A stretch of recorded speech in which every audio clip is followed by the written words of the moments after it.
இந்த வீடியோவை கடைசி வரைய பாருங்க. இந்த சின்ன பொண்ணு காலையிலேயே எந்திரிச்சு வீட்டை கூட்டிக்கிட்டு இருக்காள். அப்போ அந்த சின்ன பொண்ணோட அம்மா உடம்பு சரியாகிறதுக்குள்ள ஹாஸ்பிடல்ல இருந்து கிளம்பி வந்துட்டாங்க. உடனே இந்த சின்ன பொண்ணு, ஏன் அம்மா உடம்பு சரியாகிறதுக்குள்ள ஹாஸ்பிடல்ல இருந்து கிளம்பி வந்தீங்கன்னு கேக்குறாள். அம்மாவும், என்ன விட்டா உங்களுக்கு யாரு பாப்பா இருக்கா? உங்க அப்பாவும் நம்மள பாதியிலேயே விட்டுட்டு போயிட்டாரு. உங்களை நான் தான் பாத்துக்கணும். அதனாலதான் உடம்பு சரியாகிறதுக்குள்ள ஹாஸ்பிடல்ல இருந்து கிளம்பி வந்துட்டேன்னு சொல்றாங்க. அவங்களோட சின்ன பையனும், அம்மா எனக்கு ரொம்பவே பசிக்குது, சாப்பாடு குடுங்கன்னு கேக்குறான். உடனே இந்த அம்மா தன்னோட பொண்ணு கிட்ட சித்தி கடையில போய் அரிசியும் பருப்பும் வாங்கிட்டு பாப்பா சமைக்கலாம்னு சொல்றாங்க. அதுக்கு இந்த சின்ன பாப்பாவும், என்னால முடியாதுமா, ஏற்கனவே நம்ம வாங்கின கடன் பாக்கி நிறைய இருக்கு, இப்ப போய் கேட்டா சித்தி திட்டுவாங்கன்னு சொல்றாள். அம்மாவும், சரிமா சித்தி தானே திட்டுறாங்க, பரவாயில்ல போய் வாங்கிட்டு வான்னு சொல்றாங்க. அந்த பாப்பாவும் சரிமான்னு சொல்லிட்டு சித்தி கடைக்கு போய் சித்தி கிட்ட அம்மா கொஞ்சமா அரிசியும் பருப்பும் வாங்கிட்டு வர சொன்னாங்கன்னு கேட்கிறாள். அதுக்கு இந்த சின்ன பொண்ணோட சித்தி, இன்னும் நான் கடையை கூட திறக்கல, அதுக்குள்ள கடன் வாங்க வந்துட்டியா? ஏற்கனவே 4500 பாக்கி இருக்கு, இதுக்கு மேல கடன் எல்லாம் கொடுக்க முடியாது, விட்டா ஒசியிலே சாப்பிட்டுட்டு போயிடலாம், பாக்குறீங்க போலன்னு சொல்லி அந்த பொண்ணை அங்க இருந்து திட்டி அனுப்பி விட்டுறாங்க. அந்த பொண்ணும் வெறும் கையோட வீட்டுக்கு வராள். உடனே இந்த சின்ன பொண்ணோட அம்மா, என்னம்மா சித்தி எதுவுமே தரலையான்னு கேக்குறாங்க. சித்தி பணம் இல்லாம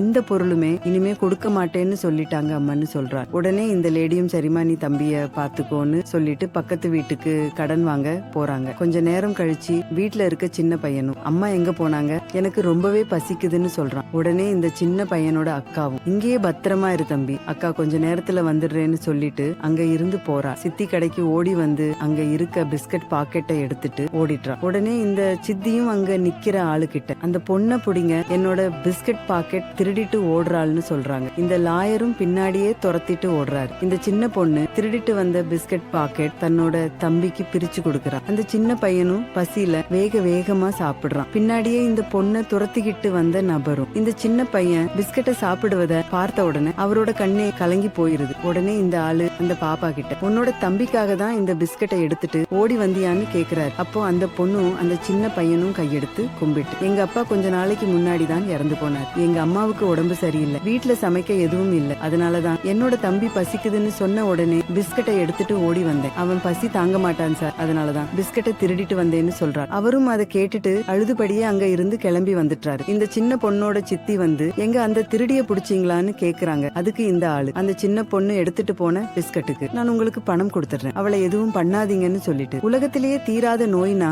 அது பசிதான். அந்த குடும்பத்துக்கு வாரத்துக்கு சமைக்கிறதுக்கு என்ன பொருட்கள் தேவையோ அதை அவங்க கிட்ட கொடுத்துடுங்க, நான் உங்களுக்கு மாசம் காசு கொடுத்துறேன்னு சொல்றாரு. இந்த நபர் அந்த ஏழை குடும்பத்துக்கு உதவின செயல் உங்களுக்கு பிடிச்சிருந்தா இந்த வீடியோவுக்கு ஒரு லைக் போட்டு கமெண்ட்ல சூப்பர்னு கமெண்ட் பண்ணுங்க.